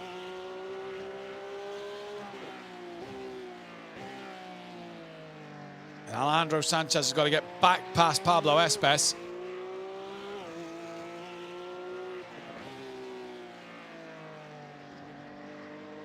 Belicky from Velgert from Thompson. This is Mariota, P4. He's had a quiet day. Again, he's just been there or thereabouts, just off the podium all day.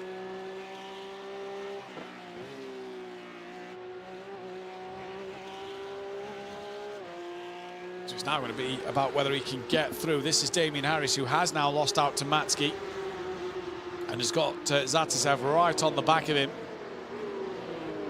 And is Damien Harris going to try and make a comeback on Matsky then? No, he's not. Defends that inside line just a little bit from Zatisev.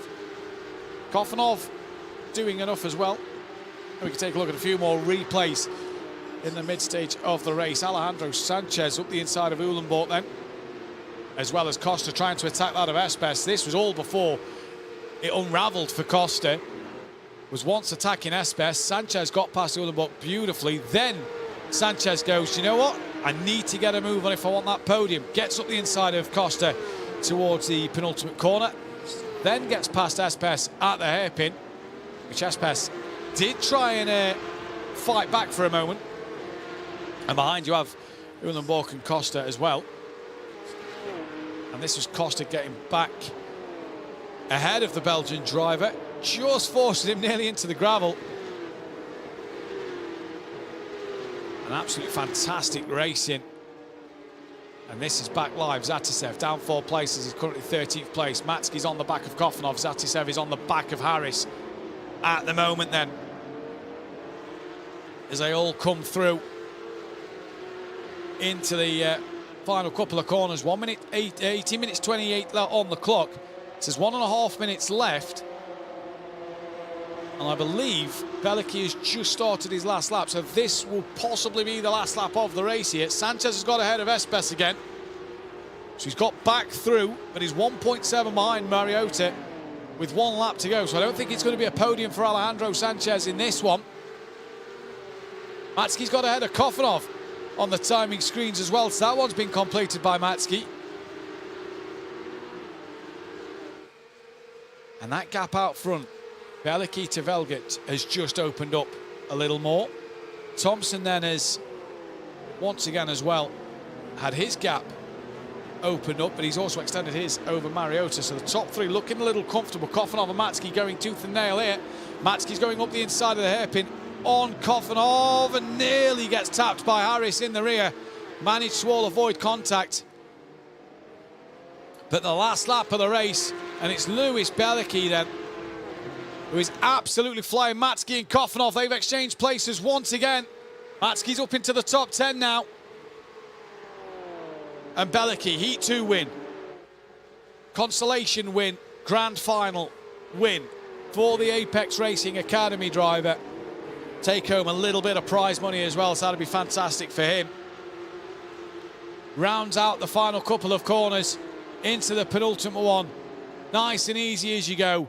Into the final corner, Lewis Belicky is going to be your race winner in the Grand Final today. Very happy with that race. Got it done at turn 1.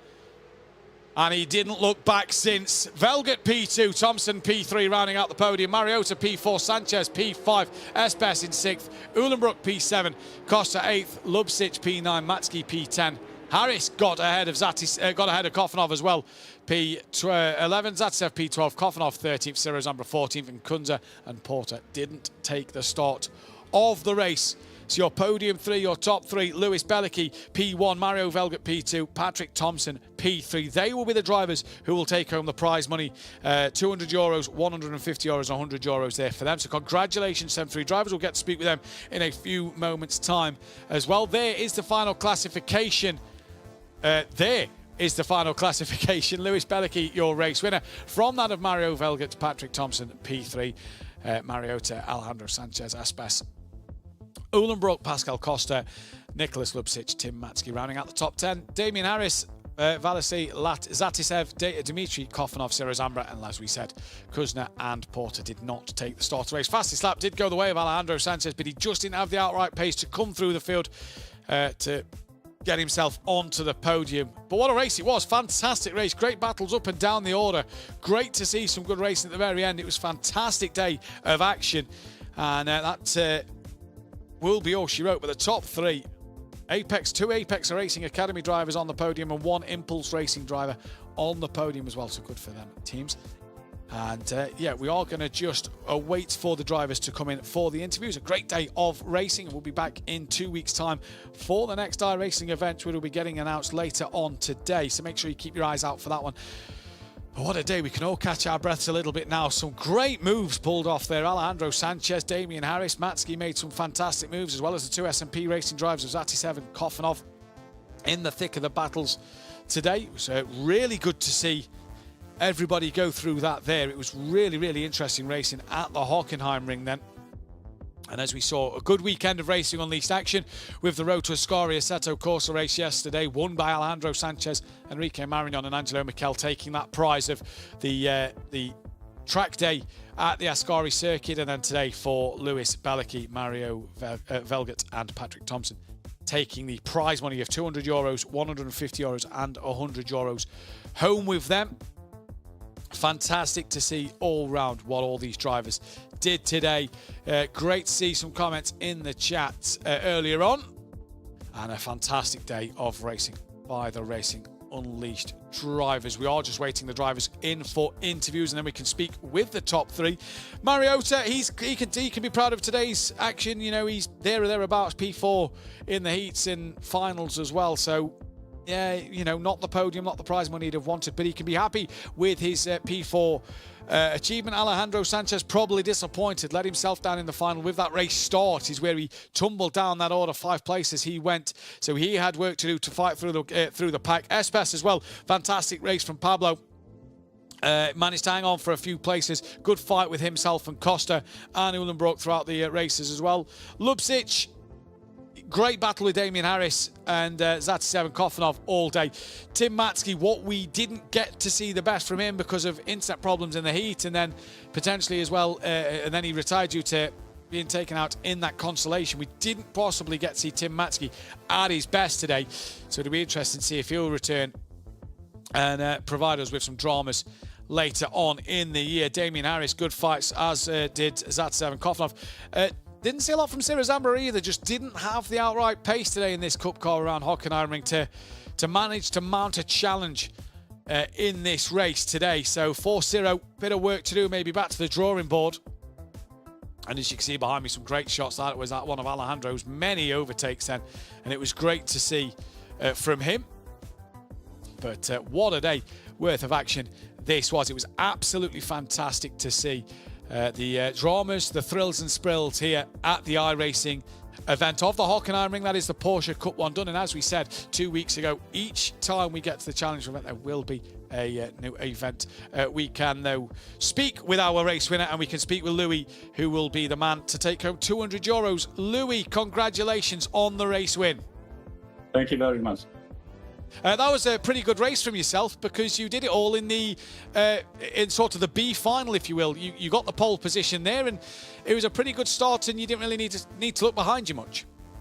Yeah, it was pretty. I mean, it was stressful. Mario was always behind me, and I made a few mistakes, but it was definitely reassuring that I managed to hold P1 the entire race in the Consolation one. So that gave me confidence for the main one. And again, in the heats and the Consolation, you and Mario looked like you had very similar pace throughout the entire day. That's what's gave you just had that edge over Mario today. Yeah, I mean, we were super close all week. This was also one of the officials, and we raced all day. It was 50-50 most of the times we raced in terms of pace and keeping up. And I just managed to have better tires and then just keep the distance for him. Keep the distance from him. A great day for yourself. The Porsche Cup cars, a car of a favour from yourself. Do you enjoy the Cup cars? Yeah, it's pretty much the only thing I race. So yeah, I was looking forward for this one. There we go. Well, we hope, Louis, to see you back at a few more events later in the year. But congratulations on the race win and that prize money as well. Congratulations. Thank you very much. Have a good day. You too. Louis then, very happy with his days working. All he drives is the Cup car, so an advantage for Louis coming into this one, into the day. Experience behind the wheel of the Cup car. Great to see Louis there. We can now speak with Patrick Thompson, who got P3 in the race. Patrick, P3, possibly the chance to maybe get P2, but you wasn't close enough to get Mario at the end. No, I mean, there was in the beginning I was trying to really manage getting the incident points here, because especially for T1 you can really push the limit there, so it's nice to have some buffer, but in the end I had no buffer at all, so I decided it was not worth the risk not finishing on the podium, so I just took home what I could get today. Yeah, took home what you could. It was a good heat, a good consolation, and a good final, you know, on the podium pretty comfortably as well. No challenges from behind as well. Yeah, I mean, Hockenheim's never really been a good track of mine, so to finish up here on the podium was actually a bit of a surprise for me, but I'm really happy that I managed to do so, and especially, I know Luis and Mario, they're both brilliant drivers in the Porsche Cup, and this is also one of the tracks where I feel they are quite good, so it was good not being left behind. Not being left behind. The Cup car as well. Is it a car of your favoured choice? I just spoke with Lewis there. He said that he enjoys the Cup car. It's all he drives. What about yourself? You've obviously said you don't like, you're not the biggest admirer of the Hockenheim ring. The Cup car itself? Oh yeah, the Cup car itself is, I mean, when Lewis and I joined the Apex Academy team, we were part of a four-man group who basically got in because we were really good in the Porsche Cup. So definitely is a favorite choice of mine as well. Well, P3 today, Patrick. Congratulations, €100 for you to take home as well, and hopefully we see you in many more events throughout the year. Yeah, I'm excited to do so. Thank you, Patrick, there. And a great day for the Apex Racing Academy team as well. First and third on the grid, so great for the Apex Academy Racing team there. We don't have Mario for an interview, so we're not going to be able to speak with Mario, unfortunately, but he got a good P2 for the Impulse Racing team as well to come home with €150 in his bank account later on in the week. Right, going ahead though into the next couple of events as we head now out of March into April, into that springtime where hopefully it'll start to warm up. We will be back live on the 7th of April for the Challenger League iRacing event. The next Road to Ascari race will be on the 20th of April, so you won't want to miss that one. That'll be another double-headed weekend. The 20th and 21st of April will be the Road to Ascari and then the Racer League iRacing Challenge, but the 7th of April will be the Challenge League iRacing event, in which we will be next live on the air here at Racing Unleashed. We're all looking forward to that one. And again, an announcement imminently, really, I suppose, over what the car will be. That we are going to sort of get to see what the challenge will be. And obviously the Challenge League and Race League drivers don't know this either, so it's not like the drivers are aware of what is coming next. It'll be brand new for them, it'll be brand new for us, and you all, as the audience at home, to see what the next iRacing event will be. Remember, Challenge League and Race League will copy each other, and it will always be a different event every month going forward. And I believe we have a graphic that will announce this one. Not too sure. No, I don't have the just a way to... right. We do not have the specific graphics, but I am being told that we can announce it. So it will be, the car will be, or the car category will be GT4s. So I don't believe any specific GT4, just any GT4 car on the iRacing platform. And the track will be the Watkins Glen circuit in America. What a circuit that will be. It will be 3 races of 20 minutes each. So it'll be sort of like if you're a fan of the British touring cars back in England, it'll be sort of similar to that. 3 short races.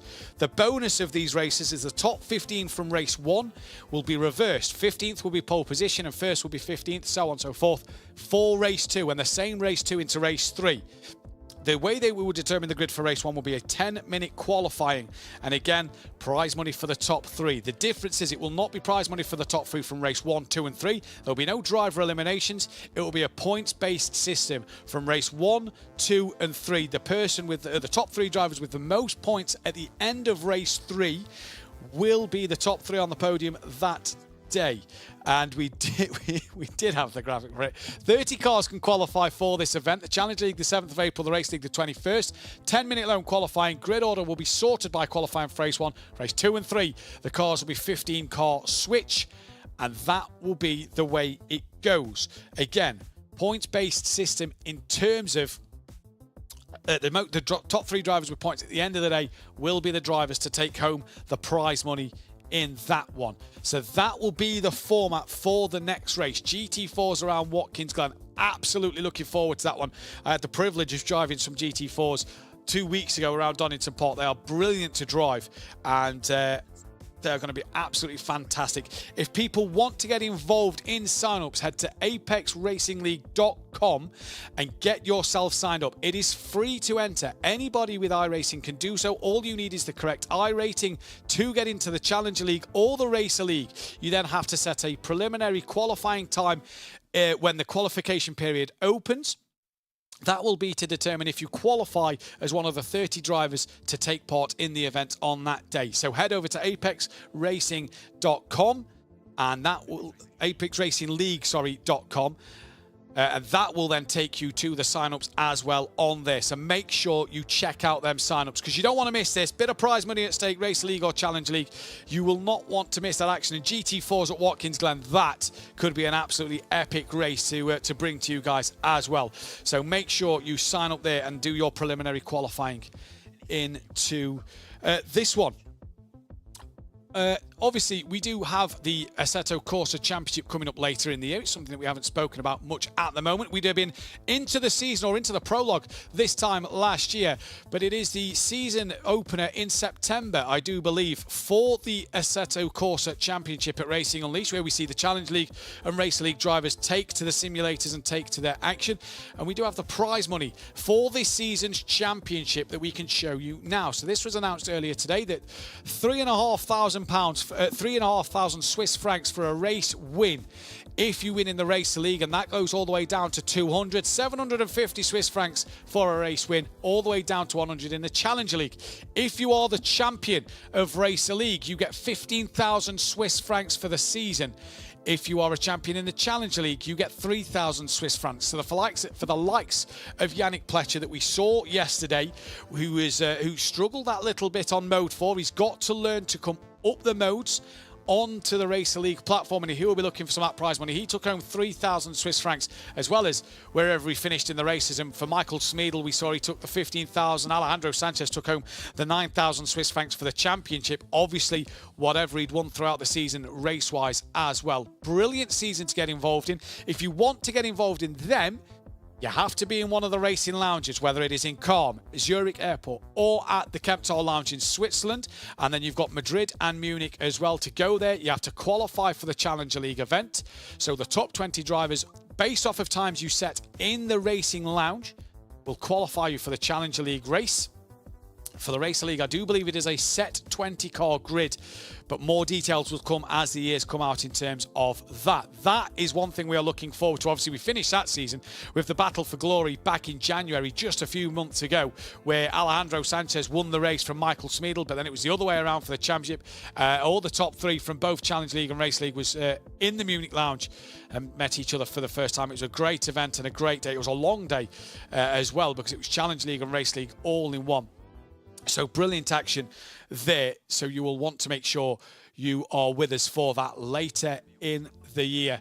But that, though, is all we have time for today. Remember, we are back live on the 7th of April for the Challenger League iRacing event. And as we now know, that will be GT4 cars at Watkins Glen. And it's going to be interesting to see the variety of GT4 cars, as well as back on the 20th and 21st of April. The 20th of April will be the Road to Ascari All-Stars, the second event of the Assetto Corsa race, for a chance to win a track day at Ascari. And then the 21st of April will be the second racing on the second Racer League event of iRacing, where they get to take the GT4 cars around Watkins Glen. And once again, a reminder, apexracingleague.com. Sign up. It is free to sign up. You can be one of the drivers on the grid. All you need is an iRating, a certain average iRating license to qualify for Challenge League and Race League.